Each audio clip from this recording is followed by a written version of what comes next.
Hello guys, welcome to my YouTube channel. അപ്പം big ബോസിൻ്റെ ഒരു ലൈവ് അപ്ഡേറ്റുമായിട്ടാണ് വീണ്ടും എത്തിയിരിക്കുന്നത്.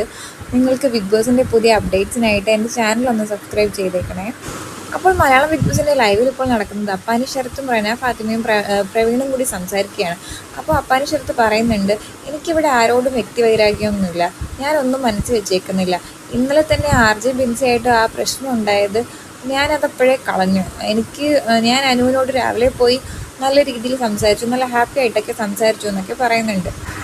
എനിക്ക് ആരോടും യാതൊരു പ്രശ്നവുമില്ല, ഇവിടെ നിന്ന് ഇറങ്ങിക്കഴിഞ്ഞാൽ എല്ലാം ഇവിടെ തന്നെ കളഞ്ഞിട്ട് പോകണമെന്നാണ് ഞാൻ വിചാരിക്കുന്നത് എന്നൊക്കെ പറയുന്നുണ്ട്. അതുപോലെ തന്നെ മസ്താനിയോട് എനിക്കൊരു പ്രശ്നവുമില്ല, അവൾ എന്നെ ഒന്ന് ചേട്ടാന്ന് വിളിച്ചാൽ തീരാവുന്ന പ്രശ്നമുള്ളൂ, എന്നെയും കാട്ടി വയസ്സിന് മൂത്തതാണ് അവൾ എന്നൊക്കെ പറയുന്നുണ്ട്. ഇന്ന് രാവിലെ നടന്ന RJ ബിൻസിയും മസ്താനിയും തമ്മിലുള്ള പ്രശ്നം നടന്നില്ല എന്നെങ്കിൽ ശരിക്കും ഞാൻ അവളോട് മിണ്ടാതിരുന്നായിരുന്നു, മസ്താനിയോട് എന്നൊക്കെ ശരത്ത് പറയുന്നുണ്ട്. ഇന്ന് നെവിനും കൂടി എന്നോട് പറഞ്ഞതേ ഉള്ളൂ അവളോട് മിണ്ടാനൊക്കെ, അങ്ങനെ ഞാൻ മിണ്ടാനിരുന്നതാണെന്നൊക്കെ പറയുന്നുണ്ട്.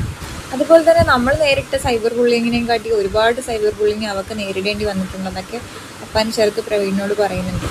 അവൾ അഭിനയിച്ച് നിൽക്കാമെന്ന് ഞാൻ കരുതിയിരുന്നില്ല, പക്ഷെ രാവിലെ നടന്ന പ്രശ്നം കൂടി ആയപ്പോഴത്തേക്ക് എനിക്ക് ഉറപ്പായി അവൾ അഭിനയിച്ച് തന്നെയാണ് നിൽക്കുന്നതെന്നൊക്കെ പറയുന്നുണ്ട്. അങ്ങനെ പ്രവീൺ പറയുന്നുണ്ട്, ഇതൊരു റീയൂണിയനായിട്ട് കണക്കാക്കുക, എല്ലാവരും ഹാപ്പി ആയിട്ടിരിക്കാൻ നോക്ക് എന്നൊക്കെ പറയുന്നുണ്ട്.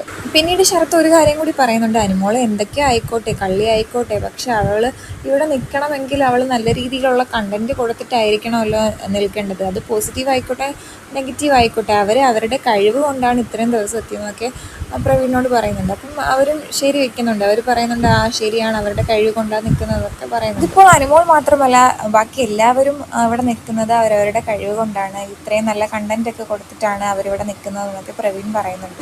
പിന്നീട് ശരത്ത് പറയുന്നുണ്ട്, എനിക്കിവിടെ ആരോടും പ്രശ്നങ്ങളൊന്നുമില്ല, ഞാൻ അങ്ങനെ പ്രശ്നങ്ങളൊന്നും മനസ്സിൽ വെച്ചുകൊണ്ട് നടക്കുന്ന ഒരാളും അല്ല എന്നൊക്കെ പറയുന്നുണ്ട്. കൂടുതൽ ബിഗ് ബോസ് അപ്ഡേറ്റ്സിന് വേണ്ടി നിങ്ങൾ എൻ്റെ ചാനലൊന്ന് സബ്സ്ക്രൈബ് ചെയ്ത് വെച്ചേക്കണേ. വീഡിയോ ഇഷ്ടമായെങ്കിൽ സബ്സ്ക്രൈബ് ചെയ്യാൻ മറക്കരുതേ.